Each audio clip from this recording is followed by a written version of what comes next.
그리고 먼저 옆에 계신 분 보면서 한번 이렇게 인사해 보겠습니다. 잘 오셨습니다. 환영합니다. 네, 한 번 더 인사해 볼까요? 축복을 베푸는 사람이 됩시다. 아멘. 아멘. 방금 인사하신 것처럼 주님의 몸된 교회 가운데 날마다 사랑과 환영이 넘치고 서로를 향한 축복이 가득하기를 간절히 소망합니다. 여러분들 하나님을 믿는다는 것이 무엇이라고 생각하십니까? 여러분들이 내가 하나님을 잘 믿고 있다는 것을 어떻게 다른 사람들에게 보여주시겠습니까? 내가 정기적으로 모든 예배에 참석하는 것, 그것으로 내가 하나님을 잘 믿는다는 것을 보여줄 수 있을까요? 우리가 주일 예배, 오후 예배, 수요 기도회, 새벽 예배, 구역 예배, 그리고 가정 예배까지 그 많은 예배들을 단 한 번도 빠지지 않는다고 내가 하나님을 잘 섬기고 잘 믿는다고 우리가 확언할 수 있을까요? 네. 물론 그렇다고 해서 이게 증거가 안 되니까 나는 교회 예배에 좀 빠져도 되겠지라고 생각하시면 절대로 안 됩니다. 왜냐하면 우리가 예배에 참석하는 것은 가장 기초적인, 가장 기본적으로 하나님께 나아가는 모습이기 때문입니다. 우리가 하나님을 바르게 알기 위해서는 먼저 하나님이 어떤 분인지를 바르게 알아야 합니다. 그리고 우리를 도우시는 하나님, 우리를 보호하시는 하나님을 믿고 신뢰함으로 언제 어떠한 상황 가운데 우리가 있다 할지라도 오직 하나님 한 분만 바라보며 하나님께로 나아가야 합니다. 호세아서를 비롯한 구약의 선지서들은 하나의 공통된 주제를 가지고 있습니다. 그것은 하나님을 떠나 세상의 헛된 우상들을 섬기고 있는, 그러므로 죄악 가운데 죽어가는 이스라엘 백성들에게 이제는 너희가 회개하고 돌아와라 라는 말씀입니다. 너희를 멸망과 죽음으로 인도하는 헛된 우상에게서 떠나서 너희를 참 생명과 구원으로 인도하시는 우리 하나님께로 돌아오라. 그러면 너희가 살 것이다 라는 말씀이 바로 선지자들이 계속해서 강조했던 말씀입니다. 하나님을 떠난 이스라엘에게는 하나님의 저주와 심판이 임할 것입니다. 그러므로 이스라엘은 그들의 죄를 회개하고 그들의 죄악된 자리에서 돌이켜서 하나님께로 돌아와야 했습니다. 우리가 말씀을 통해서 볼 수 있듯이 사람이 만든 헛된 우상은 우리에게 참된 평안과 참된 생명을 줄 수가 없기 때문입니다. 오늘 본문을 기록한 호세아는 하나님의 음성을 듣고 대언했던 다른 선지자들과는 다르게 유일하게 그의 삶으로 하나님의 말씀에 순종하며 행동의 실천을 보여주었던 선지자였습니다. 이스라엘은 하나님의 선택을 받은 민족이었고 하나님의 돌보심과 인도하심을 받는 하나님의 백성이었습니다. 그러나 그들은 하나님께 감사하지 않았습니다. 하나님의 품을 떠나서 우상을 숭배하는 죄를 범하게 되었습니다. 그리고 그들은 그 죄의 결과로 인해서 하나님의 심판을 받게 되었습니다. 하나님의 돌보심과 인도하심, 그러나 이스라엘의 불순종과 우상숭배, 그 결과로 이어진 하나님의 심판, 그리고 하나님을 향한 이스라엘의 울부짖음. 그래서 그 울부짖음을 들으신 하나님께서 다시 이스라엘 백성들을 구원해 주시고 건져 주시는 것이 한 번 반복되는 것이 아니라 계속해서 끊임없이 이스라엘의 역사 속 가운데서 반복되었다라는 것을 우리는 볼 수 있습니다. 이제 하나님은 호세아를 통해서 패역한 이스라엘 백성들에게 하나님의 말씀을 선포하시면서 하나님의 마음을, 하나님의 사랑을 보여주고 계십니다. 우리가 잘 알고 있는 것처럼 호세아 1장을 보면 하나님은 호세아에게 음란한 여인인 고멜을 아내로 맞이해서 아이를 낳고 가정을 꾸리라라고 말씀하십니다. 그러나 이 가정은 고멜의 음란함으로 인해서 그 가정이 깨어지고 자식들은 저주를 받게 되고 사람의 힘으로는 도저히 사랑할 수 없는 지경에 이르게 됩니다. 그러나 그럼에도 불구하고 하나님은 끝까지 고멜을 사랑하라고 호세아에게 말씀하십니다. 음란한 고멜의 모습은 하나님을 떠나서 우상을 숭배하며 죄 가운데 머물러 있던 이스라엘의 모습과 닮아 있습니다. 그리고 오늘날 완악한 가운데 나 자신만을 사랑하고 우리만 잘 살면 된다고 생각하는 이기적인 모습 가운데 있는 우리의 모습과도 닮아 있습니다. 그러나 그럼에도 불구하고 하나님 끝까지 우리를 향한 당신의 사랑을 포기하지 않으시고 끝까지 우리를 사랑으로 안아주시는 참 좋으신 하나님이십니다. 오늘 본문인 호세아 10장의 시대적인 배경은 북왕국 이스라엘의 여로보암 2세의 통치 시기입니다. 요아스의 아들 여로보암 2세의 시기에 북이스라엘은 고통과 고난 가운데 있었습니다. 열왕기하 14장 26절 보면 그 고난이 얼마나 심했는지 매인자도 없고 노인자도 없고 그들을 도울 자도 없었다라고 말씀합니다. 고통 가운데 있는 이스라엘 백성들의 모습을 보시고 긍휼을 여기신 하나님은 그들을 다시 사랑하시고 그들에게 크신 은혜를 베풀어 주십니다. 그래서 그들의 영토를 회복시켜 주시고 그들을 강하고 부하게 만들어 주십니다. 하나님의 은혜로 이스라엘 백성들은 여로보암의 시대에 요단강 동편을 회복하게 됩니다. 모압과의 국경을 확정하고 이스라엘이 가장 번성했던 시기였던 솔로몬 시대의 국토를 거의 다 회복하는 모습을 볼 수 있습니다. 세상 사람들이 볼 때 이 여로보암 2세는 이스라엘을 41년 동안 다스리면서 정치, 경제, 군사적으로 솔로몬 이후에 이스라엘 왕들 중에서 가장 훌륭했던 위대한 왕 중에 한 사람이었습니다. 그럼 하나님의 관점에서 볼 땐 정반대의 모습입니다. 하나님의 크신 사랑과 은혜를 입은 이스라엘 백성들은 이제 하나님을 떠났던 삶에서 돌아와서 그들을 사랑하시는 하나님께로 다시 나아가야 했습니다. 그러나 이스라엘은 그들에게 주신 그 은혜와 그 힘이 하나님의 은혜가 아니라 바로 자신들의 힘과 자신들의 노력으로 이루어졌다라고 착각했습니다. 그래서 그들은 하나님께서 주신 힘과 부유함으로 인해서 힘써 하나님을 섬기는 것이 아니라 더욱더 힘을 내어서 하나님을 멀리 떠나는 모습을 볼 수 있습니다. 그리고 그 중심에는 여로보암 2세를 비롯한 이스라엘의 종교, 정치 지도자들이 있었습니다. 백성들을 바르게 이끌어야 할 지도자들이 먼저 하나님을 떠나 우상을 숭배하고 그들의 마음대로, 그들이 원하는 대로 행동하게 되자 백성들 또한 하나님을 떠나서 우상에게로 나아가고 그들이 잘못된 죄악의 길에 머무르게 되는 모습을 보게 됩니다. 이스라엘을 사랑하시는 하나님은 호세아를 비롯한 많은 선지자들을 보내셔서 이스라엘 백성들을 달래고 그들이 다시 한 번 더 생명을 얻을 수 있도록 하나님께로 돌아오라라고 간곡하게 호소하십니다. 하지만 이스라엘 백성들은 하나님께 돌아오지 않았습니다. 그들은 더욱더 힘을 내어서 우상에게로, 더욱더 힘을 내어서 잘못된 길로 나아가는 모습들을 볼 수 있습니다. 여전히 타락한 이스라엘은 하나님의 말씀에 귀를 기울이기보다는 어리석은 왕들과 부패한 지도자들의 모습을 따라서 그들이 더욱더 죄악의 길로 나아갔다라는 것입니다. 오늘 본문은 이러한 이스라엘의 모습에 대해서 2절에서 두 마음을 품었으니 9절에 지금까지 죄를 짓는구나, 10절에 두 가지의 죄, 13절에 악을 밭가라 죄를 거두고 거짓의 열매를 먹었나니 15절에 큰 악이라고 표현하면서 그들의 죄를 고발하고 있습니다. 이스라엘의 이러한 거짓된 신앙은 하나님의 징계와 심판으로 이어집니다. 이제 이스라엘 백성들은 하나님의 언약에 대한 신실함과 하나님과의 공의를 회복하지 못한다면 결국에는 멸망을 당할 수밖에 없었습니다. 우리는 오늘 본문의 말씀을 통해서 하나님의 백성이 하나님의 품을 떠나서 우상에게로 나아가면 결국에는 심판을 받을 수밖에 없다라는 말씀을 깨닫게 됩니다. 하나님은 공의로우신 하나님이시기 때문입니다. 그러나 동시에 우리 하나님은 사랑의 하나님이십니다. 하나님은 당신의 사랑하는 백성들을 징계하시기를 결코 원하지 않으십니다. 하나님께서 원하시는 것은 당신의 사랑하는 백성들이 하나님을 떠나서 우상을 섬기다가 죄악 가운데 멸망하고 영원한 심판 가운데 있는 것이 아니기 때문입니다. 그들이 회개하고 하나님께로 돌아와서 하나님께서 주시는 영원한 생명과 평안을, 그 축복을 받기를 원하고 계시다라는 것입니다. 오늘 하나님의 자녀인 우리들이 하나님의 품을 떠나서 세상 가운데 나아가는 어리석은 모습들이 아니라 날마다 하나님과 동행하며 하나님의 생명과 평안을 더욱더 풍성하게 누릴 수 있기를 간절히 소망합니다.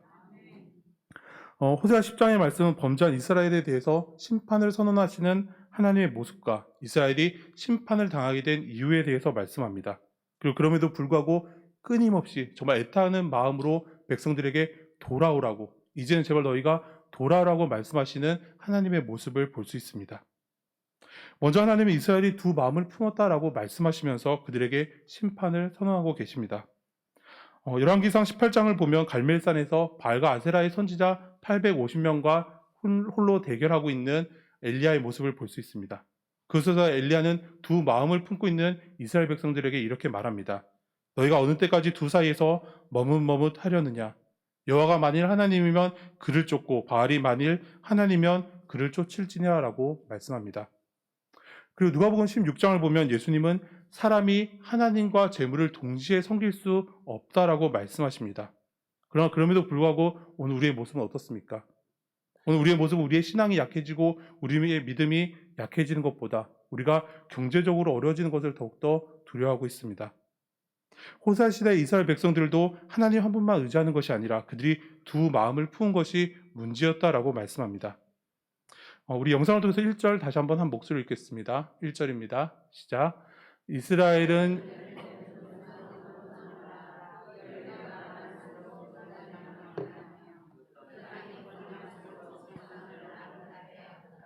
아멘.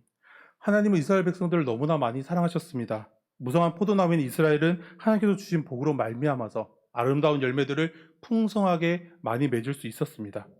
그러나 하나님께서 주신 복으로 인한 열매가 많아지면 많아질수록 너무나 배은망덕하게도 이스라엘 백성들은 그 은혜를 가지고 우상을 숭배하는 제단들을 더욱더 많이 세웠던 모습들을 보게 됩니다. 하나님께서 우리에게 은혜를 주셨다면 우리는 그 은혜를 하나님의 영광을 위해서 사용해야 하는 것이 마땅합니다. 그러나 이스라엘은 하나님께서 주신 은혜로 말미암아 하나님께서 가장 싫은 일을 더욱더 많이 했던 모습들을 보게 됩니다. 하나님은 2절에서 그들이 두 마음을 품었다라고 말씀하십니다. 이처럼 두 마음을 품고 하나님을 우리의 왕으로 인정하지 않은 이스라엘 백성들은 3절에서 이렇게 이야기합니다. 우리에게 왕이 없거니와 왕이 우리를 위하여 무엇을 하리요? 감히 하나님께 되묻는 이스라엘 백성들의 패역한 모습들을 볼 수 있습니다. 선지자가 하나님의 백성을 포도나무에 비유한 것은 요한복음 15장에 기록된 나는 포도나무여 너희는 참 가지다라고 말씀하셨던 예수님의 말씀을 연상시킵니다. 그리고 그 말씀의 원리도 동일합니다. 우리가 하나님 안에 머물러 있으면, 우리가 예수님 안에 붙어 있으면 우리는 많은 열매들을 풍성하게 맺을 수 있다는 것입니다.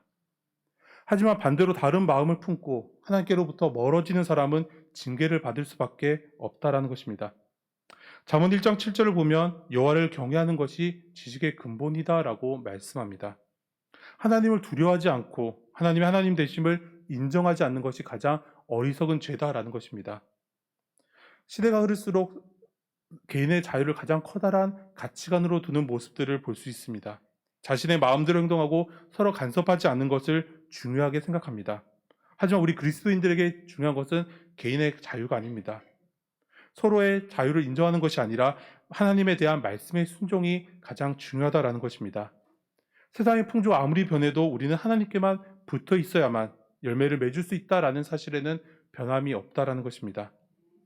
우리가 다른 가치를 추구하고 하나님을 두려워하지 않는다면 처음에는 우리의 모습이 자유로워 보일 수도 있습니다. 하지만 결국에는 다양한 문제들 앞에서 그런 문제들의 노예가 되어서 이리저리로 끌려다닐 수밖에 없게 됩니다. 그러므로 우리가 하나님의 품 안에 있을 때 가장 풍요로우며 가장 자유롭다라는 사실을 날마다 기억할 수 있는 저와 여러분들이 되시기를 소망합니다. 두 번째로 이스라엘이 심판을 받을 수밖에 없었던 이유는 그들의 우상 숭배 때문이었습니다. 참생명이신 하나님을 의지하지 않고 헛된 맹세와 거짓을 행했던 이스라엘의 선택은 그들이 결코 원하지 않았던, 그들이 구하지 않고 그들이 바라지 않았던 결과들을 가져오게 되었습니다. 그것은 바로 하나님의 영광이 이스라엘을 떠나신 것입니다. 이스라엘은 하나님의 은혜로 인해서 평안함과 풍요로움을 누렸습니다. 그러나 그들은 하나님을 배반하고 그 풍요로움으로 오히려 우상들을 섬겼습니다. 하나님을 섬긴다고 이야기하지만 우상에게도 나아가서 절을 하는 백성들의 모습을 보게 됩니다. 이러한 상황에서 아무리 하나님 앞에 화려한 제사를 많은 수의 예물을 드린다 할지라도 그것은 하나님께서 보시기에 가증스러운 것일 수밖에 없다라는 것입니다. 하나님은 결국에 우리가 의지하고 우리가 믿었던 우상들을 철저하게 허물어 버리신다라고 말씀합니다. 이스라엘은 그들의 범죄함으로 인해서 결국에 사마리아가 멸망당합니다. 우상의 제단들이 철저하게 파괴되고 그들이 누렸던 풍요로움을 모두 아수르에게 빼앗겨 버렸습니다. 끊임없이 죄를 짓고 또 지은 이스라엘은 결국에 하나님의 심판을 받을 수밖에 없었다라는 것입니다. 우리 영상을 통해서 9절 다시 한번 한 목소리를 읽겠습니다. 9절입니다. 시작. 이스라엘아 내가 기브아 시대로부터 범죄하더니 지금까지 죄를 짓는구나.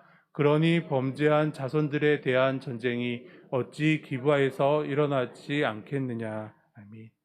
여기서 기브아 시대는 사사기 19장에서 21장에 기록된 말씀입니다. 사사 시대에 베냐민 지파의 범죄로 말미암아서 이스라엘 지파들 가운데 내전이 일어났던 시기를 말씀하고 있습니다. 그런데 그 이후로 많은 세월이 지났지만 이스라엘에는 여전히 그런 끔찍한 범죄들이 사라지지 않고 있었다라는 것입니다. 여전히 그들은 자기의 소견에 옳아 보이는 대로 행동했습니다.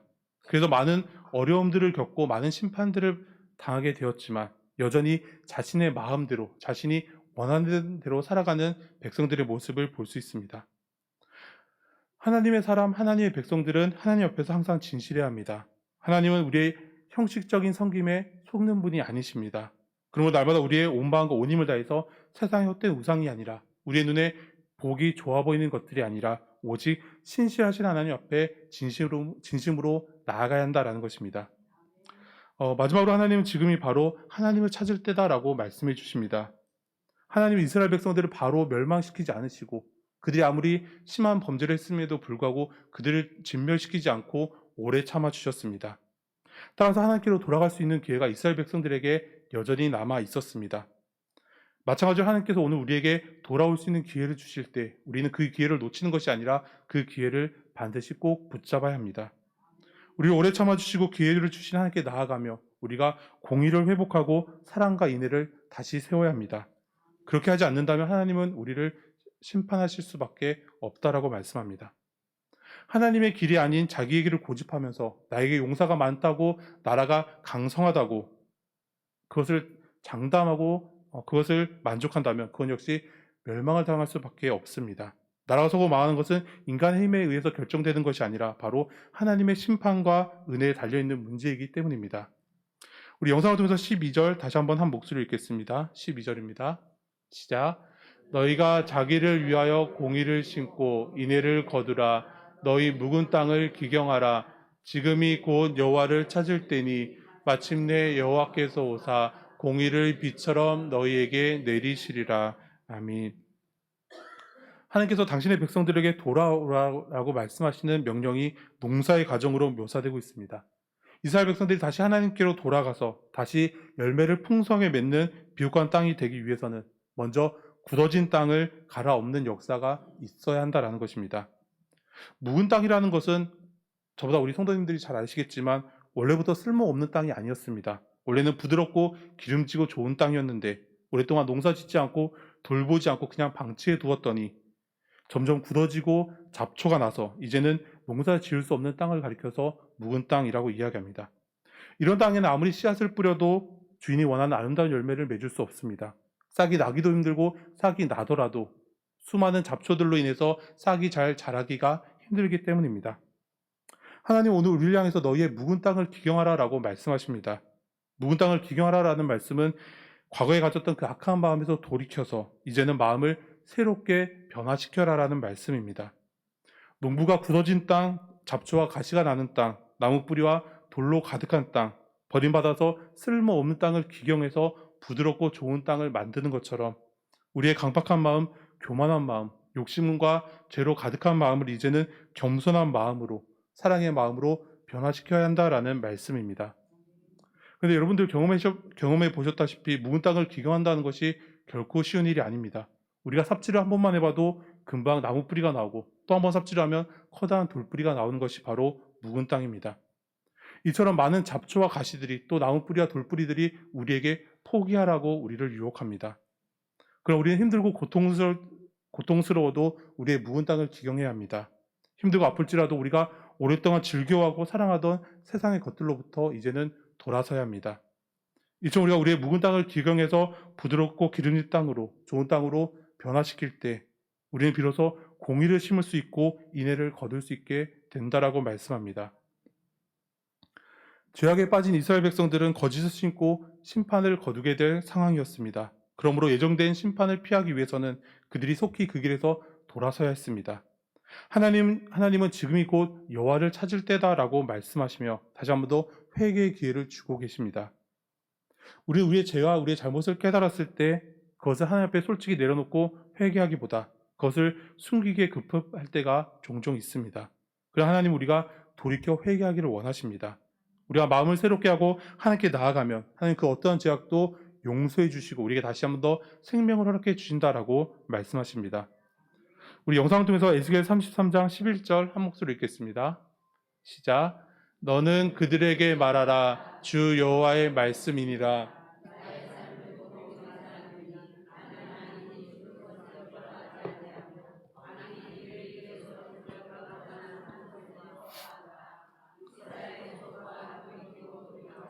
너희 악한 길에서 떠나라. 어찌 죽고자 하느냐 하셨다 하라. 아멘. 예레미야 29장 11절도 한 목소리 읽겠습니다. 시작. 여호와의 말씀이니라. 너희를 향한 나의 생각을 내가 아나니 평안이요 재앙이 아니니라. 너희에게 미래와 희망을 주는 것이니라. 아멘. 우리가 하나님께로 돌아가기만 한다면 하나님 우리를 용서해 주시고 안아주시고 우리에게 평안을 주시겠다라고 말씀해 주십니다. 그럼 우리는 우리의 온 힘과 온 마음을 다해서 오직 하나님을 찾고 하나님께로 나아가야 합니다. 사랑하는 성도 여러분, 오늘 말씀을 준비하면서 우리의 마음을 생각해 보았고 지금 우리가 살고 있는 나라와 민족을 한번 생각해 보았습니다. 오늘 우리의 마음은 어떻습니까? 오늘 우리의 마음이 기름지고 좋은 땅이 아니라 거칠고 메말라서 매우 삭막하고 묵은 땅이 되어버린 모습들을 볼 수 있습니다. 정치, 경제, 사회, 문화 어느 부분들을 파보아도 계속해서 부정이 나오고 말도 안 되는 의혹들이 나오는 모습들을 보게 됩니다. 혼란 가운데 있는 나라의 모습들을 보면서 우리는 분노하게 되고 좌절하게 되고 낙심하게 됩니다. 진실이 사라지고 정의가 무너지는 시대가 바로 지금 우리가 살고 있는 시대라는 것입니다. 이런 암울한 시대 가운데 하나님은 너희의 묵은 땅을 기경하라라고 우리에게 말씀하십니다. 그리고 우리에게 지금이 바로 하나님을 찾을 때라고 말씀하십니다. 그리고 우리가 하나님께 나아가기만 하면, 우리가 하나님을 찾기만 하면 우리를 긍휼히 여겨주시고 우리에게 공의를 빛처럼 내려주시겠다라고 말씀해 주십니다. 그러므로 이제 우리가 다시 한 번 더 하나님께 나아가기를 원합니다. 우리가 좌절하고 낙심한 채로 이 자리에 머물러 있는 것이 아니라 우리의 묵은 땅을 기경하며 하나님을 간절하게 찾고 또 찾을 수 있기를 원합니다. 우리가 겸손히 주님의 도우심을 바라며 주님 앞에 나아갈 때 하나님께서 이 땅 가운데 공의를 빛처럼 내려주시고 이 땅을 고쳐주시고 회복시켜주시고 우리를 만나주시기를 간절히 소망합니다. 함께 기도드리겠습니다.